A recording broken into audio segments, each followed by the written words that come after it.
makam dari Tuan Syekh Abdul Mardia yang berada di Pagar Sidatal.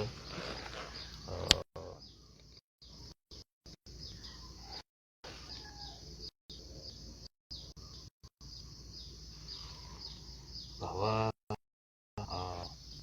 beliau disebutkan beberapa cerita yang kami dapatkan dari tokoh beliau ada Syekh Abdul Fattah, sebagaimana Profesor Dr. Basar Al-Hamidi Harahap menyebutkan di dalam kitabnya bukunya Madinah yang Madani, bahwa beliau itu lahir 1765 dan meninggal 1855 dan dalam usia 90 tahun.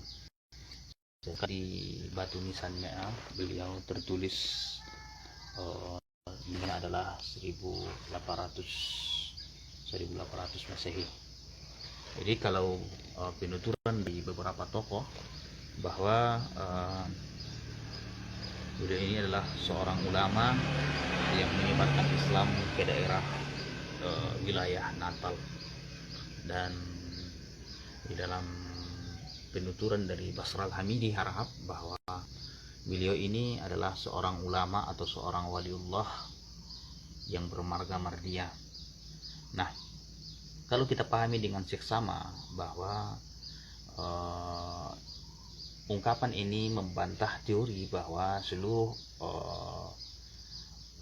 yang menyebarkan Islam itu adalah harus orang Arab atau yang dikenal dengan teori Arabisasi.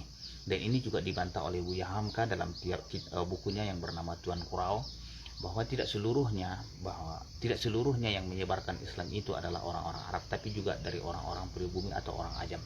Nah, kalau kita lihat memang telusuri secara lebih jauh bahwa kenapa ada bermarga Mardia di daerah Pagaran Sidatal ini, karena memang di daerah Huta Siantar atau kerajaan Kota Siantar, kerajaan Huta Siantar itu, atau yang dikenal dengan Sultan Kumala yang di Pertuan, dia termasuk tokoh dari keturunan dari Sarwar yang pertama memeluk agama Islam, dan dia termasuk seorang raja yang sibuk menyebarkan agama Islam. Termasuk diantaranya dia memanggil seorang ulama yang bernama Syekh Zainal Abidin Hasibuan dari daerah Sibuhuan, dan disinilah Syekh Abdul Fattah Mardia ini berguru sewaktu kecil, dan sesudah itu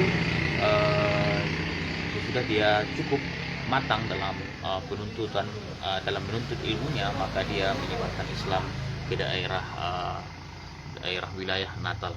Nah, di sana juga kalau kita lihat bahwa di daerah Natal itu ada seorang ulama, Syekh Abdul Fattah. Nah, di sini dari beberapa penuturan orang-orang tua saya dengar bahwa di sana itu juga ada seorang ulama, seorang mursyid thariqah yang bernama Syekh Abdul Fattah. Kabar-kabarnya bahwa Syekh Abdul Fattah yang di sini juga berguru di sana, dan makanya ada dua Syekh Abdul Fattah. Nah, Syekh Abdul Fattah Mardi ini kalau kita lihat dan telusuri secara lebih jauh, disebutkan memang bahwa pada mulanya kenapa ada marga Mardia di Huta Siantar, karena dulu dari cerita orang-orang tua kita atau nenek-nenek kita yang bermarga Mardia, bahwa dulu di daerah Manyawar itu ada di daerah satu kampung namanya Padang Galugur, karena kampung tertua itu adalah Padang Galugur.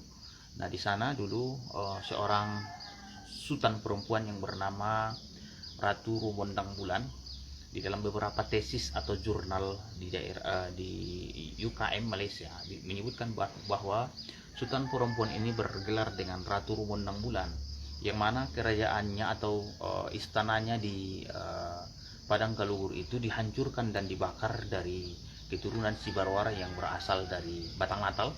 Sesudah itu maka keturunan klan dari marga Mardia ini pecah.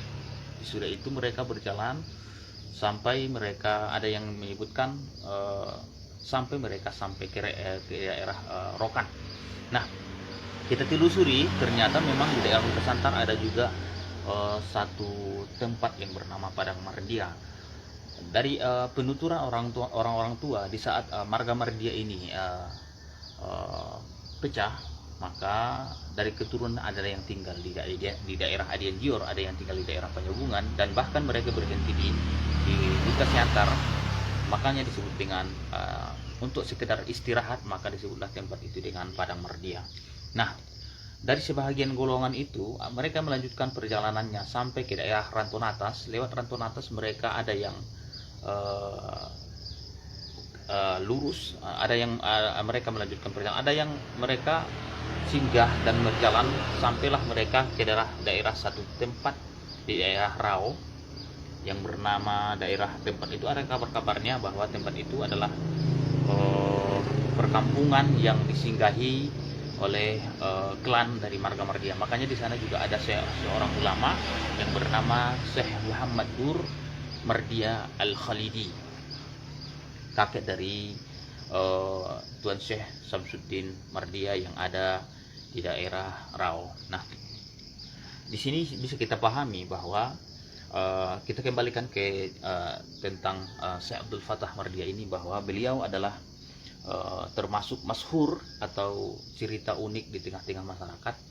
Di saat beliau sedang memotong rambutnya, bahwa kata beliau terjadi kebakaran, bakar Mokkah kata beliau, atau yang kita kenal terjadi kebakaran, dan sudah terjadi kebakaran di kota Makkah.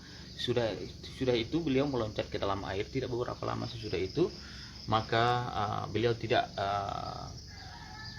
tidak keluar dari air. Tidak beberapa lama baru beliau keluar dari air, dan badannya penuh dengan bekas-bekas dari pembakaran. Nah, pada saat itu orang-orang tidak percaya dengan beliau. Namun beberapa saat sesudah orang pulang haji, ternyata orang-orang yang pulang haji itu membawa sarung dari parang yang dibawa oleh beliau, dan menceritakan bahwa beliau hadir di saat terjadi kebakaran di kota Makkah. Mungkin ini termasuk psikologis yang Allah berikan kepada para kekasih Allah, waliullah, yaitu satu karamah kemuliaan, karena mereka senantiasa menjaga agama ini dan menyebarkannya dengan ikhlas. Mungkin sekian yang saya sampaikan.